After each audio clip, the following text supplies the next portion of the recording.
Tamil Nadu engineering counselling 2024 கஷ்டமான round எது அப்படின்னு பார்த்தீங்கன்னா ரவுண்ட் 3 தான்.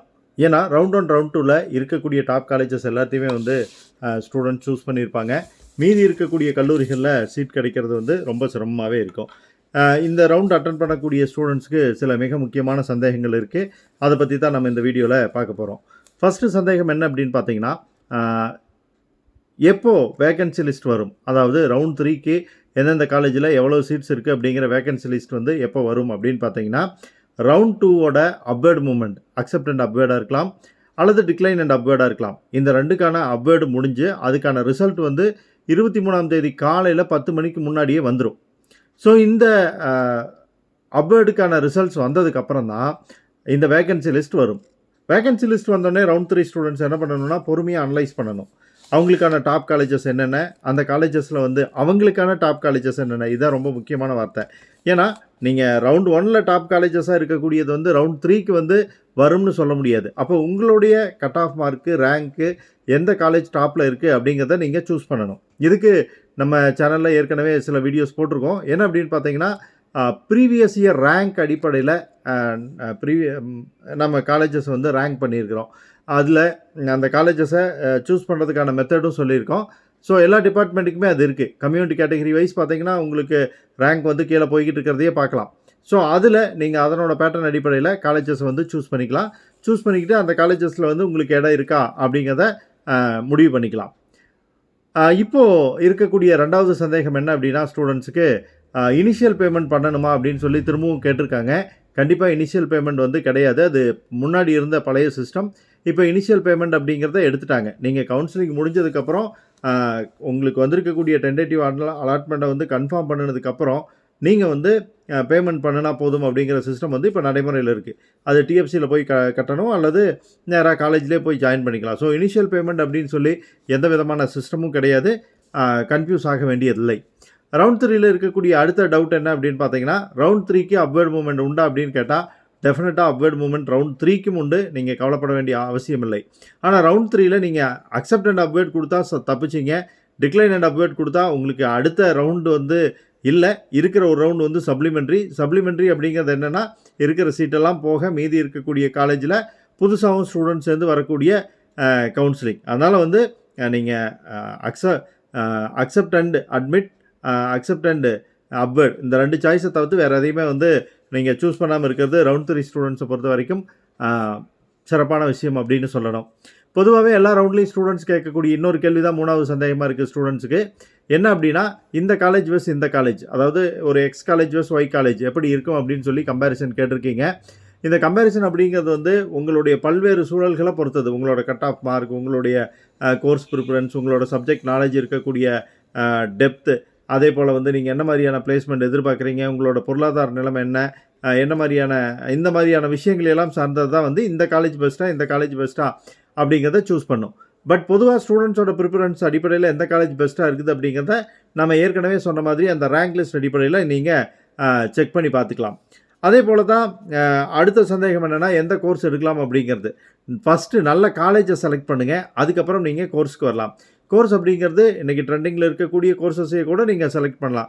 கம்ப்யூட்டர், இசிஇ, ஐடி, ட்ரிபிள்இ, நல்ல காலேஜஸாக இருந்தது தான் mechanical, computer centric course, electronics centric courses, இது எல்லாமே நீங்கள் எடுக்கலாம்.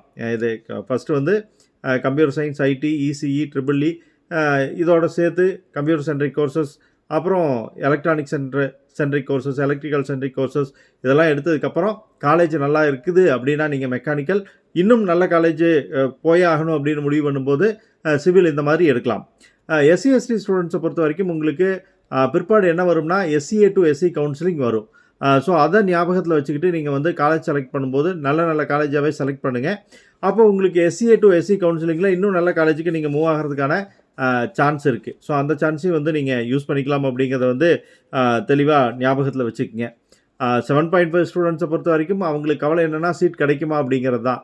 கண்டிப்பாக ரவுண்ட் 3ல் 20,000 ஸ்டூடெண்ட்ஸுக்கான காம்படிஷன் இருக்குது. 20,000 பேரும் கலந்துக்கிட்டால் 20,000 பேர்த்துக்கும் சீட் கிடைக்கிறதுக்கான பாசிபிலிட்டி இல்லை. 5,000 சீட் தான் வேக்கண்டாக இருக்குது. 5,000 பேர்த்துக்கு தான் சீட் கிடைக்கும். அதனால் நீங்கள் எவ்வளவுக்கு எவ்வளவு ஸ்ட்ராங்காக உங்களுடைய சாய்ஸ் பில்லிங்கை கொடுக்குறீங்களோ அந்த அளவுக்கு 7.5 ஸ்டூடெண்ட்ஸுக்கு சீட் கிடைக்கிறதுக்கான வாய்ப்பு உண்டு.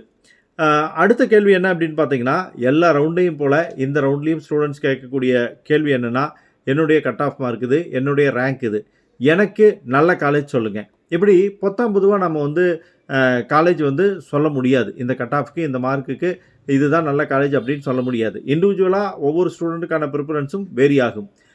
பொதுவாக நீங்கள் வந்து என்ன மாதிரியான கோர்ஸ் லைக் பண்ணுறீங்க, என்ன மாதிரியான ஏரியா லைக் பண்ணுறீங்க, இந்த மாதிரியான பல்வேறு விஷயங்களை டிஸ்கஸ் பண்ணிவிட்டு அதுக்கப்புறம் தான் உங்களுக்கு இந்த காலேஜ் பெஸ்ட்டாக இருக்கும் அப்படின்னு சொல்ல முடியும். ஒருத்தருக்கு சூப்பர் காலேஜ்னு சொல்லக்கூடிய ஒரு காலேஜ் வந்து இன்னொருத்தருக்கு வேண்டான்னு சொல்லக்கூடிய காலேஜாக இருக்கலாம். சில பேர்த்துக்கு வந்து கோர்ஸ் ஒவ்வாமை இருக்கலாம், அலர்ஜி இருக்கலாம். என்ன அப்படின்னு பார்த்தீங்கன்னா, எல்லா கோர்ஸுமே நல்ல கோர்ஸாக கொடுத்துருப்போம் அப்படிங்கிற நம்பிக்கையில் சாய்ஸ் லிஸ்ட் ப்ரிப்பேர் பண்ணியிருப்பீங்க. Computer science, IT, ECE, triple E எல்லாமே கலந்து கொடுத்துட்டு அப்வர்ட் மூவ்மெண்ட் வரும்போது நீங்கள் முழிக்கிற மொழியை பார்க்கணும். ஒரு 25வது சாய்ஸ் வருது, மேலே வந்து ஒரு காலேஜில் 2 காலேஜில் ட்ரிபிள்இ வந்துடுது. இப்போ அதுக்கு மேலே இருக்கக்கூடிய மற்ற காலேஜ் எல்லாத்துலேயுமே நீங்கள் லைக் பண்ணக்கூடிய இசிஇயோ கம்ப்யூட்டர் சயின்ஸோ இருக்குது. இப்போது உங்களால் அந்த வந்திருக்கக்கூடிய காலேஜையும் ஏற்றுக்க முடியாமல், மேலே இருக்கிறதுக்கு அப்வேர்ட் கொடுக்க முடியாமல் திணறக்கூடிய சூழலை நிறையா ஸ்டூடெண்ட்ஸ்கிட்ட நம்ம பார்த்தாச்சு. ஸோ சாய்ஸ் ஃபில்லிங் பண்ணுறதுக்கு முன்னால் ரவுண்ட் 3 ஸ்டூடெண்ட்ஸ் ரொம்ப தெளிவாக இருங்க. மேலே என்ன கோர்ஸ் வந்தாலும் எடுத்துக்கலாம் அப்படின்னு இருந்தால் மட்டுமே நீங்கள் கோர்சஸ் வந்து ஃபுல்லாக கொடுங்க, அப்வேர்ட் மூவ்மெண்ட்டுக்கு தயாராகிற மாதிரி. இல்லை எனக்கு இந்த கோர்ஸ் வந்தால் நான் எடுக்க மாட்டேன், கண்டிப்பாக அது படிக்க மாட்டேன் அப்படிங்கிற முடிவு இருந்தாலோ, இந்த காலேஜ் வந்தால் நான் படிக்க மாட்டேன், இந்த கோர்ஸ் வந்தால் நான் படிக்க மாட்டேன் அப்படிங்கிற முடிவு இருந்தாலோ, உங்களுடைய சாய்ஸ் லிஸ்ட்டை ஒரு முறைக்கு 100 முறை செக் பண்ணி பார்த்து அதுக்கப்புறமா கொடுங்க. ஏன்னா அப்வேர்ட் மூவ்மெண்ட்டில் மேலே ஒரே ஒரு காலேஜ், ஒரே ஒரு கோர்ஸ் உங்களுக்கு பிடிக்காமல் இருந்தால் கூட அது வேண்டாம் அப்படின்னு சொல்லி நீங்கள் நினைக்கக்கூடிய சூழல் வந்துடும். அப்படி வந்தது அப்படின்னா அடுத்த ரவுண்ட் இல்லை, இந்த காலேஜையும் எடுக்க முடியாமல் அந்த கோர்ஸுக்கும் போக முடியாமல் தடுமாற்றம் இருக்கும். ரவுண்ட் 3 ஸ்டூடெண்ட்ஸில் இன்னும் சில பேர்த்துக்கு ஒரு சந்தேகம் என்னென்னா, எனக்கு நல்ல காலேஜ் கிடைக்குமா அப்படிங்கிறது. என்னோடய கட் ஆஃப் மார்க் வந்து ரொம்ப லோயஸ்ட்டாக இருக்குது, 102 இருக்குது, 99 இருக்குது, எனக்கு காலேஜ் கிடைக்குமான்னு. அப்படி இருக்கக்கூடிய ஸ்டூடெண்ட்ஸ் உங்களுக்கு நல்ல காலேஜ் கிடைக்கிறதுக்கு வாய்ப்பில்லை அப்படிங்கிறத நம்மளோட ரேங்க் லிஸ்ட் பார்த்து நீங்கள் தெரிஞ்சுக்கிட்டு இருந்தீங்க அப்படின்னா, அண்ணா யூனிவர்சிட்டி கொடுத்த ரேங்க் லிஸ்ட்டை நம்ம உங்களுக்கு தொகுத்து கொடுத்துருந்துருக்குறோம். அந்த ரேங்க் லிஸ்ட்டை பார்த்து நீங்கள் தெரிஞ்சுக்கிட்டு இருந்திருந்தீங்க அப்படின்னா, நீங்கள் என்ன பண்ணலாம் அப்படின்னா, உங்களுக்கு பிடிச்ச காலேஜில் இப்போவாச்சும் நீங்கள் மேனேஜ்மெண்ட் கோட்டாவில் ஜாயின் பண்ணுறதுக்கு ட்ரை பண்ணிக்கலாம். ஏன்னா நீங்கள் லோக்கல் ஏரியாவில் ஒரு ஒரு காலேஜில் மேனேஜ்மெண்ட்டில் போய் ஜாயின் பண்ணுறீங்க அப்படின்னா, ஹாஸ்டல் ஃபீஸை மிச்சம் பண்ணிவிட்டு நீங்கள் டே ஸ்காலராக போயிட்டு வர்றதுக்கான ஆப்பர்ச்சுனிட்டிஸ் இருக்கும். ரொம்ப ஒஸ்ட்டான காலேஜில் போய் ஏதோ ஒரு டிகிரி பேருக்கு முடிச்சு அப்படின்னு முடிக்கிறதுக்கு பதிலாக ஒரு மீடியம் காலேஜில் ஓரளவுக்காச்சும் பிளேஸ்மெண்ட் இருக்கக்கூடிய, இன்ஃப்ராஸ்ட்ரக்சர் இருக்கக்கூடிய, உங்களை கோர்ஸ் கம்ப்ளீட் பண்ண வைக்கக்கூடிய ஒரு காலேஜில் நீங்கள் ஜாயின் பண்ணுறது பெஸ்ட்டாக இருக்கும். இது என்னுடைய பர்சனல் அட்வைஸ். இதை நீங்கள் வந்து எப்படி வேணாலும் எடுத்துக்கலாம். 7.5ல் வழக்கம் போல் ஸ்டூடெண்ட்ஸுக்கு இருக்கக்கூடிய சந்தேகம் என்னென்னா, செல்ஃப் சப்போர்ட்டிங் கோர்ஸுக்கு வந்து ஃபீஸ் இருக்குமா இருக்காதாங்கிறது. எந்த கோர்ஸுக்குமே வந்து உங்களுக்கு ஃபீஸ் இல்லை அப்படிங்கிறத வந்து நீங்கள் தெரிஞ்சுக்கணும்.